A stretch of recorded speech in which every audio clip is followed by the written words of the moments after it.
Benedicite, buenos días. Soy el Padre Julio desde el Eremitorio Emaús de la Iglesia Antigua Diversidad Cristiana. Continuamos comentando el libro El arte de la oración del Igumeno Charitón y hoy vamos a finalizar el tema, el capítulo sobre la actuación de la gracia a través de la oración de Jesús. Dice el Igumeno Charitón que la acción de la gracia lo abarca todo, es decir, que la totalidad del ser humano, es decir, los aspectos físicos, los aspectos psicológicos, los aspectos emocionales, los aspectos culturales, los aspectos religiosos, espirituales, todo es abarcado, abrazado, inundado por la gracia. Cuando, evidentemente, llega ese momento, ese estado en que la vida espiritual comienza a desarrollarse en nosotros. Dice así: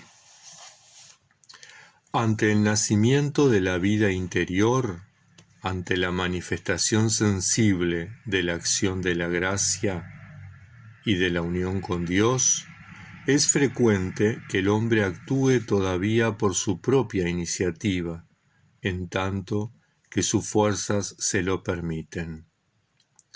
Pero, cuando está agotado por el fracaso de sus esfuerzos, renuncia finalmente a su propia actividad y se abandona con todo su corazón a la acción todopoderosa de la gracia. Entonces, el Señor lo visita en su misericordia y enciende la llama de la vida espiritual. Aprende por su propia experiencia que no son sus esfuerzos los que realizan en él esta gran transformación. Por otra parte, las retiradas más o menos frecuentes de la gracia le enseñan que el mantenimiento de esta llama de vida no depende ya de él. Es interesante esa actitud que debemos desarrollar en nosotros, poder rendirnos ante el Señor, no establecer un combate contra Él, no poner resistencia. Es necesario darse por vencidos, no seguir resistiendo a la acción de la gracia de Dios. Es aquello que el profeta Jeremías afirmaba: me has agarrado, Señor, y me has podido. Ciertamente, cada vez que nos enfrentamos a la acción de Dios, Dios nos da la libertad para actuar, nos da la libertad para someternos. Y en este caso, es importante someterse a la acción de la gracia, porque es la que nos libera, es la que nos sana, es la que nos salva. Tengamos en cuenta que en la acción de la gracia, dejándonos poseer, abrazar, guiar, Dios lo hace todo, y todo lo hace bien. Es aquello que afirma San Pablo: mi gracia te basta. Por lo tanto, es necesario esa actitud interior de darse por vencido, de no resistirse, de rendirse ante la gracia de Dios. Y cuando nos rendimos, cuando realmente dejamos que la gracia actúe, entonces es cuando realmente empezamos a ser nosotros mismos, empezamos a hacer el proyecto que Dios tenía para nosotros, empezamos a ser realmente el hombre nuevo, la mujer nueva. Continúa el Igumeno Charitón escribiendo: la aparición frecuente de buenos pensamientos y de buenas inspiraciones, su invasión por el espíritu de oración que viene, no se sabe de dónde ni cómo, todo esto lo vence, pero por experiencia de que todo ese bien no es posible para él más que por la acción de la gracia divina, siempre presente en la misericordia de Dios, que salva a todos aquellos que buscan la salvación. Él se da al Señor y solo el Señor actúa en él. La experiencia le muestra que no tiene éxito más que cuando se entrega enteramente a Dios. Entonces ya no vuelve hacia atrás, sino preserva esa gracia por todos los medios posibles. Ciertamente, uno, a medida que comienza a caminar en la vida espiritual, empieza a percibir, empieza a intuir la transformación interior, empieza a darse cuenta de que hay cosas que están cambiando. Esas cosas son indicadores de la presencia de la gracia, los buenos pensamientos, los buenos deseos, desatar aquellos nudos interiores, el perdón de aquellas personas que nos han ofendido, el poder crecer en la humildad, el poder servir a otros, las buenas inspiraciones, ¿verdad? El hacer obras de misericordia. Todos esos indicadores nos van diciendo que se está dando una transformación en nosotros. Pero es importante que sigamos permitiéndole a la gracia actuar, que de alguna manera no pongamos obstáculos. El espíritu de oración nos invade, el espíritu de oración se instala en nuestro interior, en nuestro corazón. Sucede a veces que estamos haciendo las tareas de la casa, del taller, y interiormente nos damos cuenta en determinado momento que estamos orando, estamos en comunicación con Dios. Y es que el espíritu de oración se ha instalado en nosotros. Puede suceder que a la madrugada nos despertamos y nos despertamos pensando en Dios o nos despertamos orando. Y es que el espíritu de oración se ha instalado en nosotros. Pero tenemos que tener en cuenta que la actitud tenemos que mantenerla. Esto que estamos logrando no es producto de nuestro esfuerzo, no es producto de nuestro trabajo, no es producto de nuestro deseo, no es producto de nuestra ascesis monástica, es producto de la gracia de Dios, una gracia que vino a instalarse en nosotros, una gracia que, como la semilla que se siembra, comienza a crecer, comienza a echar raíces, una gracia que comienza a actuar, a transformarnos. Y esa experiencia de la gracia en nosotros nos muestra que esto que estamos logrando es enteramente acción de Dios en nuestras vidas. La actitud que tenemos que tener es la actitud del propio Señor, la actitud que tuvo Él, la actitud que nos enseñó a desarrollar en la oración. Hágase tu voluntad, no la mía. Hágase tu voluntad en la tierra como en el cielo. Hágase tu voluntad en mi vida. En definitiva, hágase tu proyecto y no el mío. Poder reconocer en la presencia de Dios que nuestros proyectos pueden ser buenos, que nuestros proyectos pueden ser muy ricos, que nuestros proyectos nos pueden ayudar a crecer y a desarrollarnos. Pero el único que nos va a dar plenitud, que nos va a dar gozo, que nos va a dar la certeza de que estamos haciendo lo realmente correcto es llevar adelante el proyecto de Dios en nuestras vidas. Por eso es tan importante también el discernimiento, como hablábamos en otro de los videos. En la medida que yo establezco un proceso de discernimiento en mi vida, en mi proceso de vida espiritual, de alguna manera voy tanteando, voy afirmando, voy consolidando ese proyecto de Dios en mi vida. Continúa diciendo el igumeno Charitón: aquel que lleva la gracia en su corazón se abandona íntegramente a la acción de la gracia, y es la gracia la que actúa en él. Esta verdad es más evidente para él que cualquier verdad matemática y que cualquier otra experiencia de vida exterior, porque ha cesado de vivir en la superficie de sí mismo y está enteramente concentrado en el interior. No hay más que una sola preocupación: ser siempre fiel a la gracia que está en él.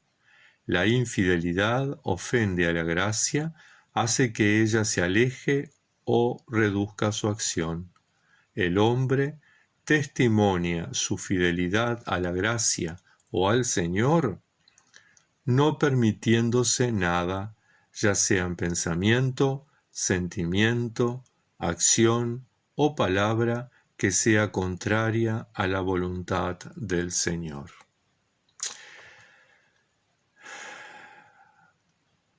Y es que la gracia hace que uno perciba una transformación interior, que uno perciba que el hombre viejo está dejando lugar al nuevo, que uno intuya, experimente esa transformación.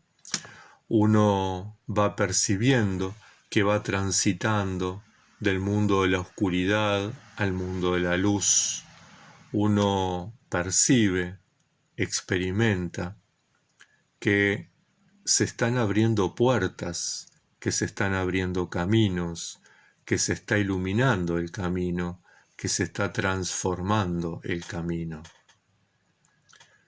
Uno siente, se identifica con aquella frase de San Pablo: ya no vivo yo, es Cristo que vive en mí.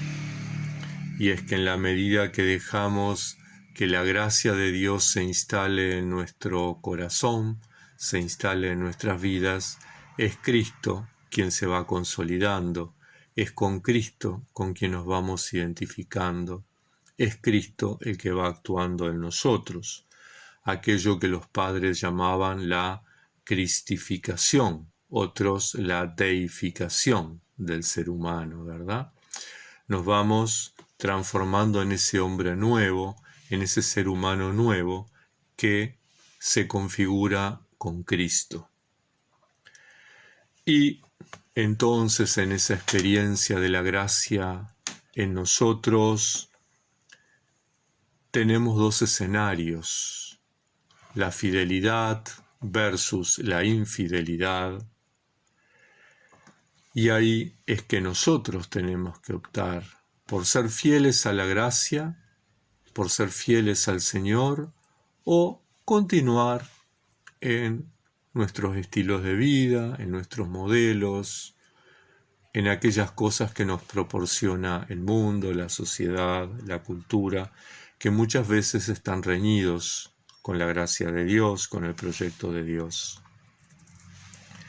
El mundo de la gracia nos hace vivir la proximidad a Dios, pero el rechazar la gracia nos hace vivir el alejamiento.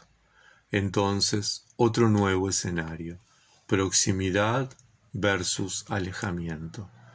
Depende de nosotros, depende de nuestra actitud interior, depende de nuestra vida de oración, si nos abrimos a esa proximidad de Dios o nos cerramos y nos alejamos de Él. Y es que la proximidad a Dios no es otra cosa que presencia, que descansar en Él, que caminar bajo su sombra, que dejarse guiar, que dejarse cargar sobre sus hombros para llegar a destino. Pero esa presencia, si dejamos de alimentarla, y el alimento es la oración, entonces se transforma en ausencia, se transforma en lejanía, se transforma en infidelidad. Por tanto, es importante que vayamos combatiendo al hombre viejo y permitiendo parir en nosotros el hombre nuevo. Permitir que ese hombre nuevo, del que habla San Pablo, se desarrolle. Un ser humano capaz de identificarse con Cristo, capaz de vivir en comunión con Dios, capaz de hacer posible la transformación de este mundo en el reino de Dios, una civilización de paz con justicia, que de alguna manera es figura del reino que anunció Jesucristo. El igumeno Charitón insiste en que la gracia conduce todo a la unidad. La gracia unifica al ser humano. La gracia unifica al mundo espiritual. La gracia hace que no estemos fraccionados, que no estemos divididos. Dice que cuando la fuerza más alta de la gracia divina penetra en el espíritu, consuma la unidad de todos esos esfuerzos dispersos. Entonces se enciende finalmente la llama de la vida espiritual. Y es que mientras la gracia no se instala en nosotros, mientras la gracia no nos purifica, está en nosotros todo ese mundo interior que se identifica con el mundo exterior al que hemos querido renunciar. De alguna manera, aquello que San Atanasio en la vida de San Antonio narra, el combate contra los espíritus, ¿verdad? Los demonios, los espíritus del mal, aquello que nos arrastra y nos aleja de Dios. Pero, en la medida que la gracia comienza a instalarse en nosotros, la gracia comienza a conducir nuestra vida, nuestra historia, la gracia comienza a unificarnos. Consuma la unidad, dice, de todos los esfuerzos, es decir, todo aquello que hacemos a través de la ascesis monástica, la oración litúrgica, la oración de Jesús, los ayunos, las vigilias, la abstinencia, las obras de caridad, de misericordia, todo eso es unificado por la gracia y se transforma en el hombre nuevo. Aquello que Hechos de los Apóstoles dice de Jesús, pasó haciendo el bien, ¿verdad? Los cristianos, las monjas y los monjes, todas las personas de buena voluntad que se dejan abrazar, que se dejan inundar por la gracia, terminan haciendo el bien. Terminan siendo esos hombres y esas mujeres nuevas, esas personas donde la llama de la vida espiritual se enciende, donde dejamos de ser seres de carne, de piedra, como dice el profeta Ezequiel, para ser seres con corazón de carne, para ser seres transformados, para ser seres que llevan la vida espiritual dentro. Y la vida espiritual no es otra cosa que el crecimiento de la gracia de Dios en nosotros y en nosotras por medio de la oración. Y termina este capítulo el igumeno Charitón con una recomendación, con un deseo, con una invitación para todos sus lectores, por lo tanto, para todos nosotros, para todos ustedes. Dice: con la ayuda de la gracia, vosotros debéis comenzar ahora. Es importante entonces no permitirnos perder tiempo. Si estamos convencidos, si estamos seguros de esta invitación de Dios a la vida espiritual, de esta invitación de Dios a la vida esicasta, de esta invitación de Dios a estar en la comunión con Él, no perdamos tiempo. Comencemos ahora. Comencemos ahora a abrirnos a la gracia. Comencemos ahora a orar para que la gracia se instale en nosotros. Sigamos orando para que la gracia crezca en nosotros. Sigamos orando para que el hombre nuevo surja de este hombre viejo. El hombre espiritual surja de este ser de carne. El hombre de luz surja de este ser de tinieblas. Hermanas, hermanos, que la Santa Madre de Dios nos acompañe y nos proteja hasta el próximo encuentro. Muchas bendiciones.